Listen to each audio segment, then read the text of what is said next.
How everyone? Chris here at All Leeds TV. Good performance, that wasn't it? We'll get into it. But please, as always, as I always ask, please hit that like button, hit that subscribe button, get your comments in, tell me what you think. As we'll dissect the game today, where Leeds have beaten Cardiff 3-0 away from home. Much better away performance. So yeah, Rich, really pleased with that. I just thought it was a great performance. My biggest moan for today is that, we've won 3-0, could have been 7,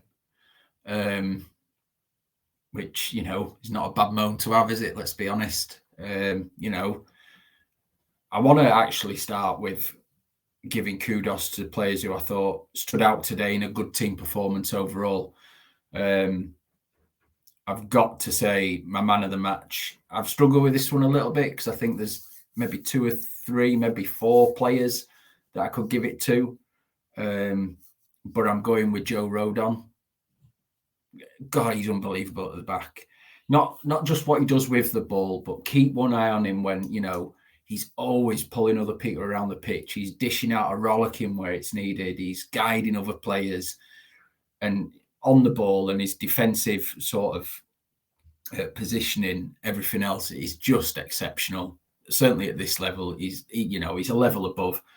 I've got to say Ethan Ampadu next to him as well. I really like that partnership. And, it's working very similar to how Rodon and Pascal were working, where when we've got the ball, they split, and today it was Gruev or Kamara coming in, just putting an extra man in the middle of him. But what it was doing was giving us an out ball, mainly through. Who's very comfortable on his left foot as well, clearly. Played some great balls off that left foot today. So them 2 at the back I thought were very good. Junior Firpo in his I'll play where the hell I want role. I thought going forward he was a bundle of energy, right? I mean, we won't get into his defending. I thought he was caught out a couple of times in the first half, but he didn't have much to do defensively. But going forward, at times he was a joy to watch.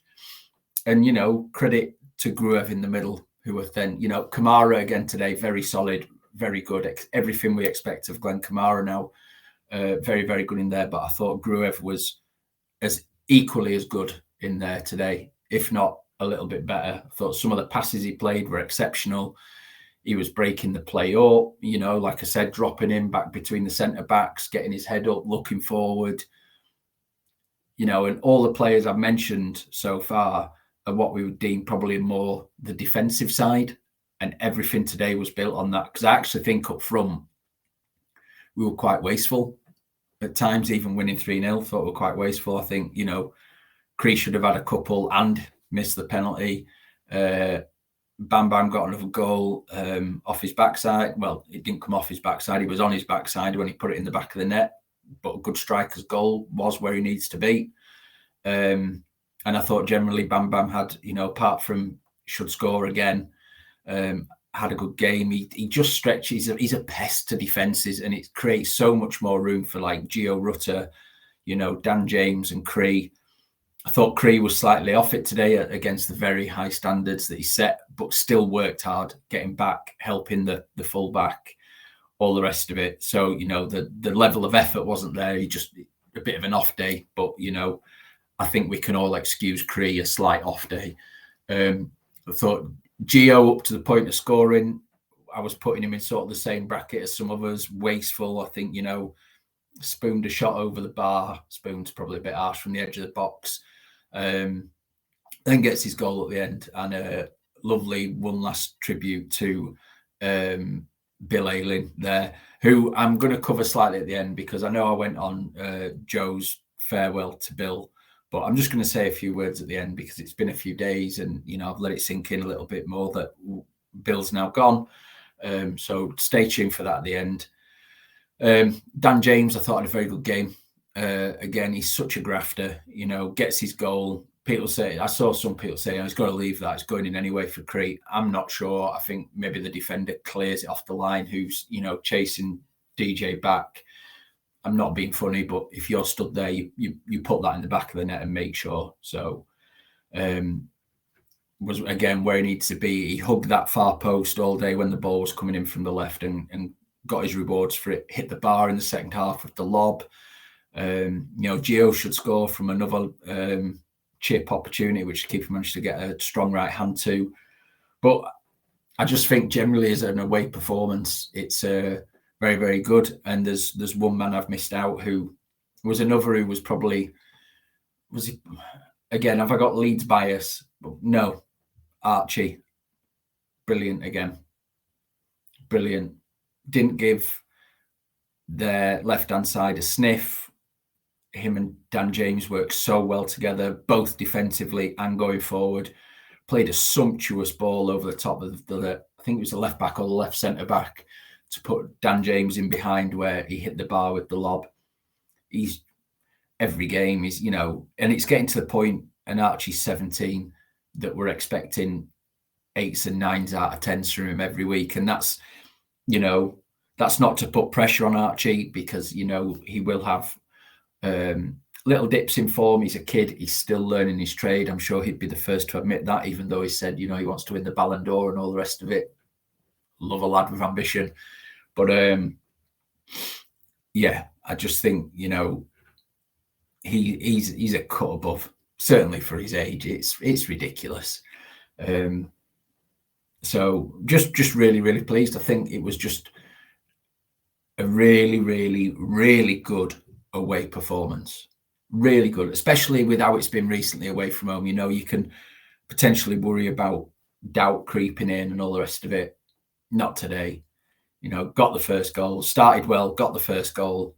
And then I thought for maybe 10 minutes, we half allowed Cardiff to think, we might have a shot here. We seemed to step off a little bit, not loads. It wasn't a drop off. We just seemed to step off a little bit. Then we go and get the second. And at that point, for me, game's done.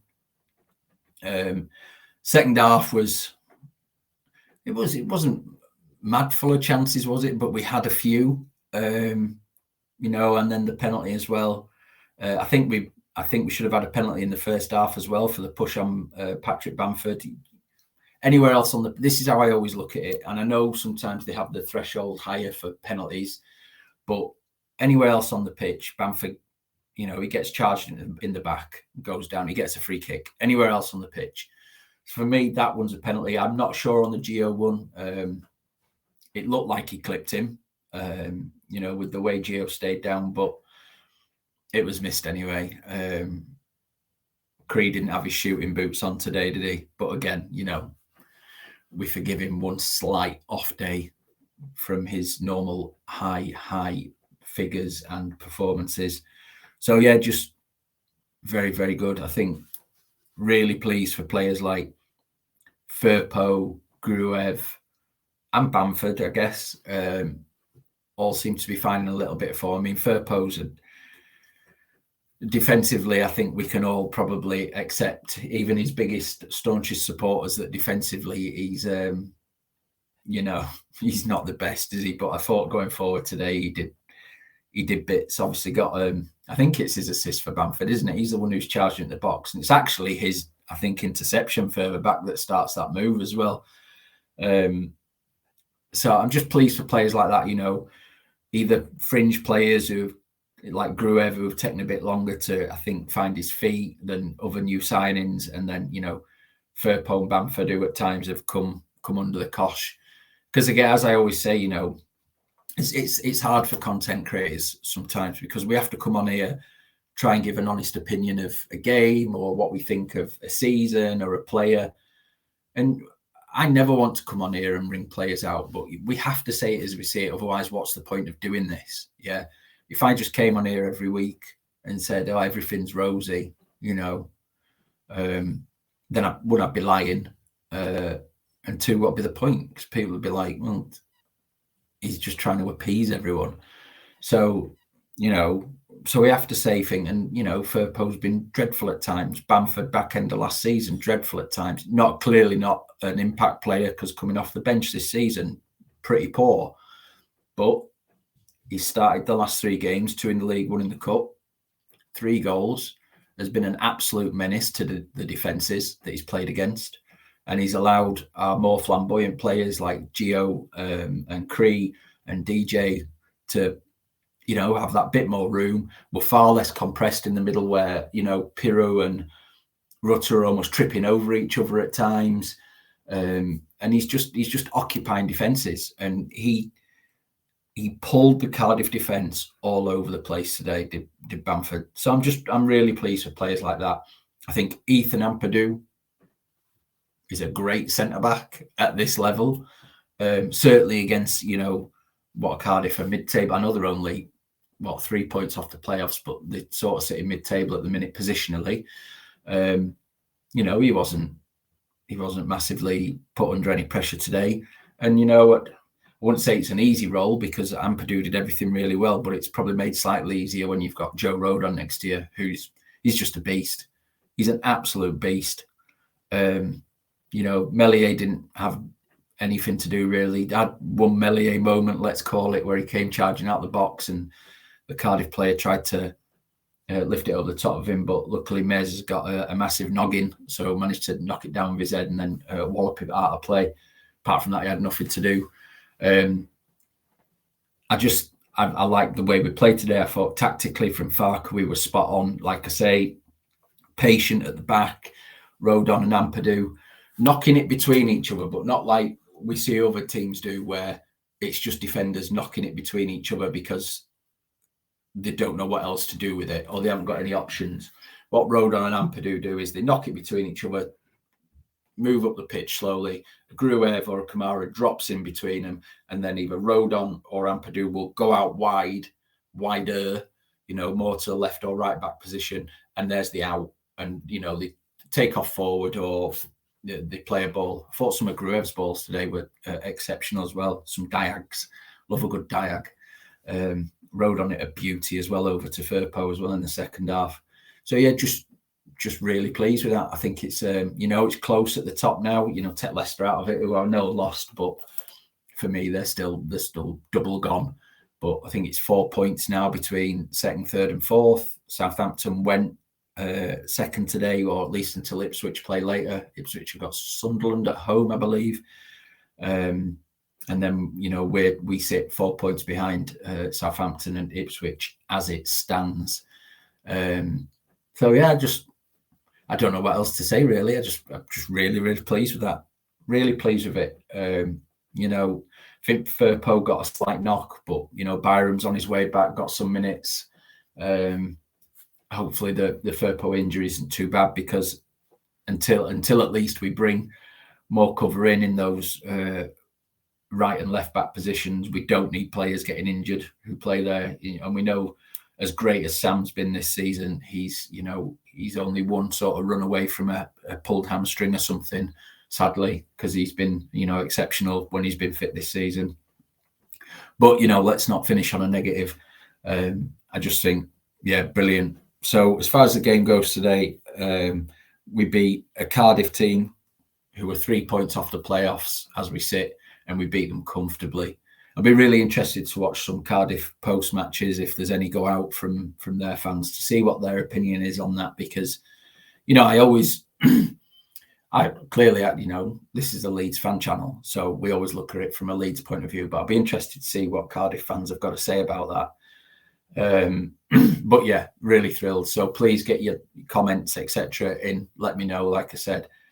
And then just to finish, I said on Joe's farewell to Bill the other day that I was pleased he'd gone, and I stand by that because I think it's the best for everyone. And, importantly in that mix, it's best for Bill. Clearly it's best for Bill, otherwise he wouldn't have asked to leave. And I also said, I didn't feel emotional over it, etc. However, watching beyond me going on that with Joe and the gang, I watched his exit interview, and I watched, players like Coops and Stewie saying bye to him. It does put a bit of a lump in your throat, right? Because he's been at the club 7.5 years. He's been brilliant for a lot of that. Absolutely brilliant. Yes, the last season, 2 seasons, we've seen a drop off, or indeed a style of play that doesn't suit Bill.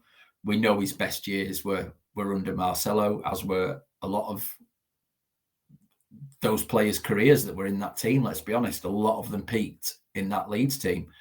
But you know, it did put a lump in my throat watching his exit interview, because he's been around the club for so long, and clearly he's a top bloke, as well as being a top player for us at times. You know, think of some of his goals. The one against Scum, which sadly only proceeded to fire them up, so they went and scored a hatful afterwards. But his Huddersfield goal, obviously, which Gio did the celebration from today when he scored. Birmingham, he ran that second half against Birmingham. He was exceptional. Wolves, you know, never gave in, dragged everyone along with him. He's given us some brilliant moments, you know, and I wish Luke all the best. And you know, hopefully he can come back for the Preston game to give the fans a wave, etc. But I'd like to see him back at the club beyond that, you know, in whatever guise that might be. I think him and his wife Poppy have made it clear that they'll be staying in Leeds. So I'd like to think that the club will give him some kind of role in the future. He's done a stint and he's done a job, and he was part of that great Bielsa team that, you know, waltzed into the Premier League at the second attempt, and then, you know, waltzed up to ninth and lit the place up for a season. Let's be honest, we lit that Premier League up for that season. So I'd like to think, you know, whatever it may be, if Luke wants to get to coaching, you know, kids or whatever, or indeed have some ambassador role, I'd love to see it. He's been superb. I don't go with legend status, but that's, as of yet, when I reflect back in months and years, maybe I change my mind. But, you know, legend for me is for a small group, and we've had no legends in recent times for me. We've had some great players, some cult icons, whatever you want to call them, but legends, I think, is a little bit of a stretch, but that might just be me being me, you know, a little bit tight, who knows. But cult hero Luke Ayling, absolutely. A great player and a great side. And not just for what we did, because a lot of people say, no, a great side's got to, you know, go on and win something at the highest level. They were great just for the sheer joy they gave us and the way they went about the football for that, you know, those 3 seasons, the first attempt at promotion, then the second year when we did get promoted, and that first year in the Premier League. It was just a joy to watch. You know, and as football fans, we're always looking at what's next, aren't we? What can we do next? And sometimes we have to just sit back, look back and go, good, that won it. And it was fantastic under Bielsa for that sort of 3-year period. So, yeah, just thank you, Luke, for everything you did. You got Leeds. You clearly got Leeds and what it meant to be Leeds.